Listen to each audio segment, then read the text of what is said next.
کئی چاند تھے سرے آسماں، شمس الرحمن فاروقی کے ناول کا تیسرا حصہ۔ انہوں نے پھنسی پھنسی آواز میں میرا شکریہ ادا کیا۔ ایک دو گھونٹ پانی پی کر انہیں شاید کچھ سکون ہوا۔ وہ چپ بیٹھ گئے، اگرچہ ان کے منہ پہ اب بھی تھوڑی سی وحشت کے آثار تھے۔ 5-7 منٹ یوں ہی گزرے، پھر انہوں نے گہری سانس لی، دونوں ہاتھوں سے منہ کو رگڑا، آنکھیں ملیں گویا ابھی سو کر اٹھے ہوں۔ پھر وہ گلاس کا باقی پانی ایک سانس میں پی کر اپنی عام آواز میں بولے، خلیل اصغر، چوری کرنے کے بارے میں آپ کا کیا خیال ہے؟ میں گڑبڑا کر کچھ الٹی سی کہنے ہی والا تھا کہ انہوں نے بات پوری کی۔ میرا مطلب یہ ہے کہ چوری کرنا آپ کی نظر میں کیسا ہے؟ مجھے الجھن سی ہوئی، یہ کیا فضول گفتگو ہو رہی ہے؟ کھانے پر بلا کر عجب عجب طرح کی بے تکی اڑائی جا رہی ہے۔ پھر بھی میں نے بات کو ہنسی میں ٹالنا چاہا۔ جناب، چوری کرنا تو 5 عیب شرعی میں شامل ہے، مگر کیا آپ کوئی اجتہاد کرنے والے ہیں یا آپ کی کوئی چیز کھوئی گئی ہے؟ ان کے چہرے پہ بیزاری اور کبیدگی کے تاثرات ابھرے۔ شاید میری بات انہیں پسند نہ آئی تھی، یا شاید وہ بات ہی ناپسندیدہ تھی اور اسے میرے سامنے افشا کرنا انہیں بہت ناگوار تھا، لیکن افشا کیے بغیر بنتی بھی شاید نہ تھی۔ دیکھیے، وہ سمجھانے کے انداز میں بولے، جس طرح بچوں یا کم عقل لوگوں کو سمجھاتے ہیں۔ فرض کیجئے آپ کی کوئی چیز ہو اور اسے اگلا چرا لایا ہو، تو آپ اس چیز کو واپس چرا لینے کے حق بجانب ہوں گے کہ نہیں؟ دیکھیے، یہ معاملہ تو فرضی ہے۔ اچانک میری زبان میں ہکلاہٹ آ گئی، جسے انگریزی میں ہائپوتھیٹیکل کہتے ہیں۔ ایسی بات پر میں کیا رائے دوں؟ میں ڈر رہا تھا کہ میرے انکار پر انہیں پھر سے غصے یا کھانسی کا دورہ نہ پڑ جائے، لیکن ان کی بات ہی عجب بے ڈھب اور مگہم سی تھی۔ میری سمجھ میں نہ آ رہا تھا کہ کون سی بات کہوں جو انہیں ناگوار نہ ہو اور یہ بھی محسوس نہ ہو کہ میں ان کے ساتھ مربیانہ برتاؤ کر رہا ہوں یا انہیں بہلا رہا ہوں۔ وہ دوبارہ کچھ دیر کو چپ ہو گئے، پھر کچھ اس لہجے میں بولے گویا کسی فیصلے پہ پہنچ گئے ہیں۔ بتائیے، برٹش لائبریری اور V&A میوزیم میں بہت سارا مال ہندوستانیوں کا ہے۔ بے شک، ہندوستانیوں یا کسی انفرادی ہندوستانی کا بھلے ہی نہ ہو، لیکن اہل ہند کی ملکیت تو وہ بے شک ہے۔ خوب، اور یہی کیفیت اس مال کی بھی ہے جو دوسرے عجائب گھروں اور ذاتی حویلیوں، کوٹھیوں، بکنگھم پیلیس وغیرہ میں ہے۔ جی بے شک، لیکن ان سب میں سے کچھ تو مال کے اصل مالک نے موجودہ مالک کو تحفتاً بھی دیا ہوگا۔ بے شک، انہوں نے میری بات دہرائی، لیکن اس میں کوئی طنز نہ تھا۔ میں اس سب مال کو چھوڑنے کو تیار ہوں جو برضا و رغبت اور تحفتاً دیا گیا ہوگا، لیکن خوشامد اور رشوت میں دیے ہوئے مال، لوٹ کے مال اور ازروِ جبر و استحصال قرق کیے ہوئے مال کے بارے میں آپ کیا فرمائیں گے؟ یہ بحث کہاں لیے جا رہی تھی، اس کا دھندلا سا احساس مجھے تھا، لیکن اس طرف جانے کا مقصد میری سمجھ میں نہ آتا تھا۔ میں نے بہت سوچ کر کہا، اگر کسی ایسے مال کا حقیقی اور جائز وارث پیدا ہو جائے تو وہ اس کی واگزاشت کے لیے دعویٰ کر سکتا ہے، اور اگر دعویٰ منظور ہونے کی کوئی امید نہ ہو، مگر عدالت ہی تو ایک راستہ ہے۔ کیوں؟ اور کوئی راستہ کیوں نہیں؟ بھلا کیا راستہ ہے؟ کیا وہ اسے زبردستی چھین لے؟ اور زبردستی چھیننا یہ اس کے بس میں بھی ہے کہ نہیں؟ نہیں، چھیننے کی بات نہیں ہے۔ بھائی وسیم جعفر صاحب، پہیلیاں نہ بجھائیے، میرا تو دم الٹا آ رہا ہے۔ مجھے ڈر تھا کہ جعفر صاحب پھر بگڑ جائیں گے، لیکن اس بار وہ ایک لمحہ چپ رہ کر بولے، آپ کو معلوم ہے وزیر خانم میری پردادی تھیں اور میں ان کے حالات تلاش کر رہا ہوں۔ جی ہاں، اور آپ کو تلاش ہے کہ ان کی کوئی تصویر آپ کو مل جائے۔ محمد حسین آزاد نے ایک تصویر کا ذکر کیا بھی ہے، اسی دیوان ذوق میں جس کا میں نے ابھی آپ سے تذکرہ کیا تھا۔ اچھا، بہت خوب، مجھے نہیں معلوم تھا۔ مجھے وہ تصویر مل گئی ہے، انہوں نے بہت دھیمی آواز میں کہا۔ ارے واللہ، میں اپنی جگہ سے تقریباً اچھل کر بولا، تو یہ تو بڑی قیمتی تصویر ہوگی، تاریخی اعتبار سے بھی اور ادبی اعتبار سے بھی۔ واہ صاحب واہ، آپ نے تو بڑا گہرا ہاتھ مارا۔ وزیر خانم کے واحد مرد وارث کی حیثیت سے میں اس تصویر کا قانونی مالک ہوں، انہوں نے اپنی بھاری کھانسی زدہ آواز میں کہا۔ لیکن وہ تصویر ہے کہاں؟ کیا اس کا مالک آپ کے ہاتھ اسے بیچ دے گا؟ وہ بھلا کیوں بیچے گا؟ کیا عبدالحمید لاہوری کا بادشاہ نامہ انگریزوں نے واپس کیا؟ کیا کوہ نور ان لوگوں نے واپس کیا؟ لیکن وہ تو کروڑوں کی چیزیں ہیں، اور وہ بھی پاؤنڈ میں، نہ کہ ہندوستانی روپیوں میں۔ یہ تو ایک تصویر ہے، وہ بھی کسی شہزادی یا ملکہ کی نہیں۔ بھلا بادشاہ نامہ اور کوہ نور، اور کہاں یہ تصویر؟ یہ تصویر تو اس کا موجودہ مالک دے ہی دے گا، نہیں تو بھاری داموں میں آپ کے ہاتھ بیچنے پر ضرور راضی ہو جائے گا، ہے کہ نہیں؟ مانتا ہوں کہ یہ تصویر کوئی بڑا خزانہ نہیں، پھر بھی یہ قوم ایسی نہیں کہ ہاتھ آئی چیز کو جانے دے۔ یعنی وہ تصویر بھی انگریزی حکومت کے قبضے میں ہے، اور آپ اس سے واپسی کی درخواست نہیں کرنا چاہتے۔ دونوں ہی باتیں ہیں۔ بھائی معاف کیجئے گا، آپ چبا چبا کر کیوں بات کر رہے ہیں؟ صاف کہیے تو کچھ میں عرض بھی کر سکوں۔ میں نے کچھ جھنجھلا کر کہا۔ آپ کے کیے کچھ نہ ہوگا، وہ ٹھنڈے لہجے میں بولے۔ بہرحال سنیے، آپ جانتے ہیں کہ میں برٹش لائبریری میں چیزیں ڈھونڈا کرتا ہوں۔ ایک بار بالکل اتفاقاً مجھے لارڈ رابرٹس، جس نے ایک موقع پر زینت محل کے بارے میں گستاخانہ باتیں کہی تھی، اس کی ڈائری کی خبر لگی کہ جس کے اندراجات سے اس نے اپنی کتاب میں بہت کام لیا تھا۔ میں نے سنا کہ وہ ڈائری ایبرڈین یونیورسٹی کے کتب خانے میں ہے، لیکن عام مطالعے کے لیے نہیں ہے۔ خیر، میں نے اپنے تعلقات کو کام میں لا کر وہاں تک رسائی حاصل کر لی۔ میں نے ڈائری میں جگہ جگہ ایسی چیزیں پائیں جن کا ذکر رابرٹس نے اپنی کتاب میں نہیں کیا ہے۔ یعنی لوٹ مار کے واقعات یا انگریزوں کے مظالم؟ میں نے کہا۔ وہ تو یقیناً، لیکن اس میں بادشاہ کے اور مرزا فتح الملک بہادر کے ذاتی کاغذات کا بھی ذکر تھا کہ قلعے کے کتب خانے اور دفاتر کی لوٹ میں سے کچھ چیزیں اس کے ہاتھ لگیں، جیسے مرزا فتح الملک بہادر کا ذاتی روز نامچہ۔ میں نے اس سے پہلے اس زمانے میں کسی معمولی شہزادے کوجا کے ولی عہد سلطنت کے روز نامچے کا ذکر نہ سنا تھا۔ رابرٹس نے لکھا ہے کہ میں نے وہ سب کاغذات انڈیا آفس میں جمع کرا دیے تھے۔ تعجب، اور سخت تعجب ہے کہ آج تک کسی کو اس کا خیال نہ آیا۔ آپ کی دریافت تو بڑی اہم ثابت ہو سکتی ہے۔ جی، پھر میں نے برٹش لائبریری میں ہر جگہ ڈھونڈا، تمام ممکن فہرستیں، کیٹلاگ اور سالانہ رپورٹیں دیکھیں، کچھ پتہ نہ لگا۔ میں امید کھو چکا تھا، لیکن بس اتفاق ہی کہیے کہ ایک دن ایک بڑے میاں مجھے مل گئے، جنہیں انڈیا آفس کی نوکری سے سبکدوش ہوئے کوئی 25-30 برس گزر گئے تھے۔ ان سے ذکر کیا تو انہوں نے بتایا کہ 1857 کے بہت سے کاغذات جنہیں غیر اہم قرار دیا گیا تھا، وہ کتب خانے کی فہرست میں درج ہی نہ ہوئے تھے۔ انہیں بکسوں میں بند کر کے تہخانے میں رکھوا دیا گیا تھا کہ کبھی فرصت اور وسائل ہوں گے تو انہیں کیٹلاگ کیا جائے گا، لیکن وہ نوبت ہی نہ آئی۔ بھائی واہ، یہ تو بڑی عجیب بات ہوئی۔ جی ہاں، خیر مزید تفصیل کو چھوڑتے ہوئے بس یہ بتانا چاہتا ہوں کہ بہت تلاش کے بعد وہ سب بکس مجھے مل گئے۔ چمڑے کے 7 بکس تھے، جیسے کہ اکثر جہازی استعمال کرتے ہیں، اور ہر بکس کے مشمولات کی تفصیل بھی کاغذوں کے ساتھ بستے میں بندھی ہوئی تھی۔ ایک بکس میں بہت سی دستاویزوں کے ساتھ مرزا فخرو مرحوم کا روز نامچہ بھی تھا، لیکن اس میں کچھ اور بھی تھا۔ وسیم جعفر خاموش ہو گئے، جیسے آگے بتانا نہ چاہتے ہوں۔ اب مجھے بھی کرید ہوئی کہ وہ کیا چیز ہو سکتی تھی، بادشاہ کی وصیت یا مرزا الہی بخش کی غداری کے بارے میں کوئی نئی بات، یا وہ جو بات مشہور ہے کہ دہلی کے قلعے سے لے کر آگرے کے قلعے تک سرنگ تھی، اس کا کچھ ثبوت، یا گڑا ہوا خزانہ۔ بھلا کیا شے ہو سکتی تھی؟ کیا میں جان سکتا ہوں کہ وہ کیا چیز تھی؟ میں نے سنبھل کر کہا۔ جاننا کیا مانی؟ وہ چیز آپ کو دکھائی دیتا ہوں۔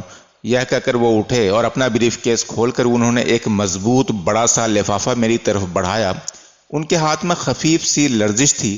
لفافہ مہر بند نہ تھا، لہٰذا میں نے اس کا فلیپ کھول کر اس کے اندر رکھا ہوا کوئی 6 انچ اونچا اور 5 انچ چوڑا موٹا کاغذ نکال لیا۔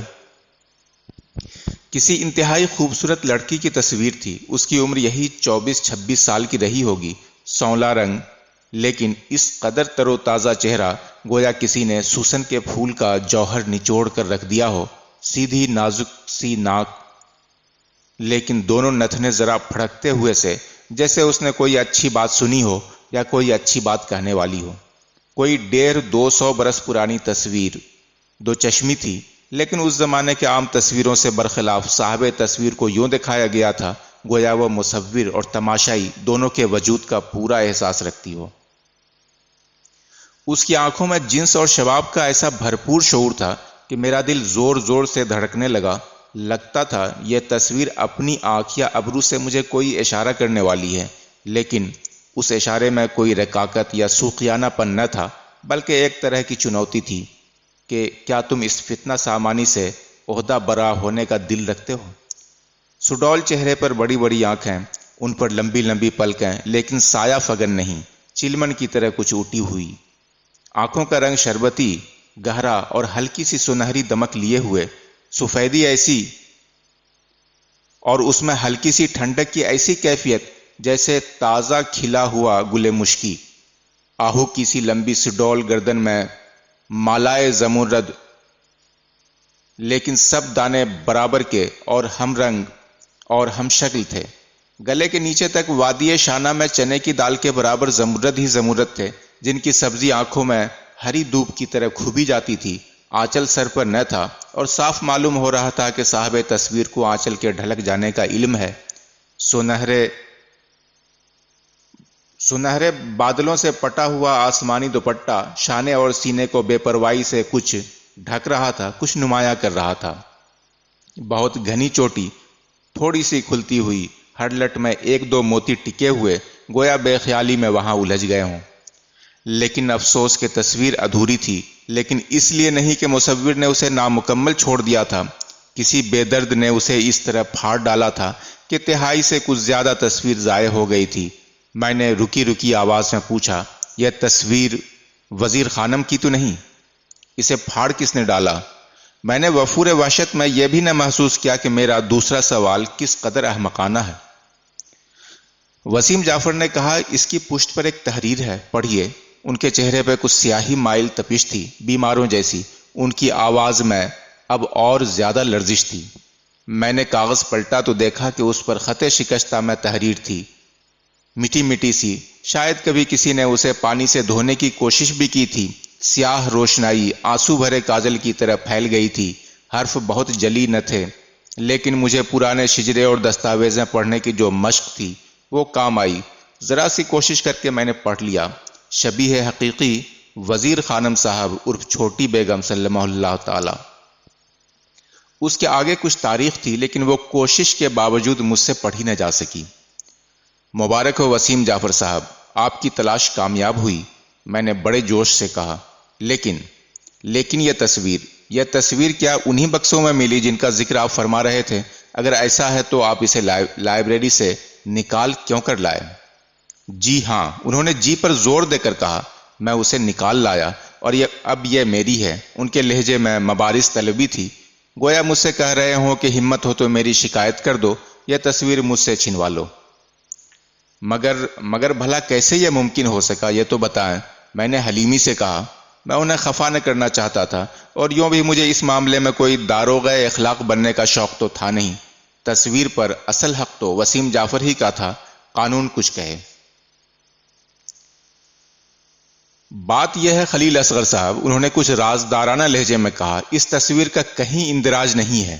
آپ کو میں بتا ہی چکا ہوں کہ ان بکسوں کا کیٹلاگ اب تک نہیں بنا ہے، صرف کچی فہرست ہر بکس کے اندر رکھی ہوئی ہے، لیکن یہ تصویر اس فہرست میں بھی درج نہیں۔ ہر فہرست کی نقل لائبریری کے ڈائریکٹر کے قبضے میں مہر بند بھی رکھی ہوئی ہے، اور مجھے یقین ہے کہ وہ فہرست بھی اس تصویر کے ذکر سے خالی ہوگی۔ وہ کچھ دیر کو چپ ہو گئے۔ میں ڈر کے مارے کچھ نہ بولا، کچھ سمجھ ہی میں نہ آتا تھا کہ کیا کہوں۔ پھر وسیم صاحب نے کچھ اور بھی آہستہ لہجے میں کہنا شروع کیا۔ دراصل یہ تصویر مرزا فخرو صاحب کے روزنامچے میں 2 ورقوں کے بیچ میں رکھی ہوئی تھی، اسی حالت میں جیسی آپ اس وقت دیکھ رہے ہیں۔ میں شاید پہلا شخص ہوں جس نے اس روزنامچے کے سارے ورق کھول کر دیکھے ہیں۔ جب یہ تصویر مجھے ملی تو مجھ پر بجلی سی گر پڑی۔ وزیر خانم کے سوا اور کون ہو سکتا تھا، لیکن میں اور وزیر خانم کی تصویر، ایسا میرا نصیبہ کہاں۔ وہ پھر چپ ہو گئے، میں بھی اسی طرح خاموش رہا۔ اس وقت ان کا عالم ہی کچھ ایسا تھا کہ مجھے بیچ میں بولنے کی کچھ بات سوچتی نہ تھی۔ بڑی دیر تک تو میں نے کاغذ کو الٹ پلٹ کر دیکھنے کی ہمت ہی نہ کی۔ خدا معلوم یہ تصویر ان کی نہ ہو کسی اور کی ہو۔ بالآخر انہوں نے سلسلہ کلام پھر جاری کیا۔ پھر میں نے آنکھیں بند کر کے اس کاغذ کو کئی بار الٹا پلٹا اور پھر آنکھیں کھول دیں۔ وہ عبارت آپ پڑھ ہی چکے ہیں، اب آگے کیا کہوں؟ تصویر کو میں نے بے سوچے سمجھے جیکٹ کی اندرونی جیب میں ڈال لیا۔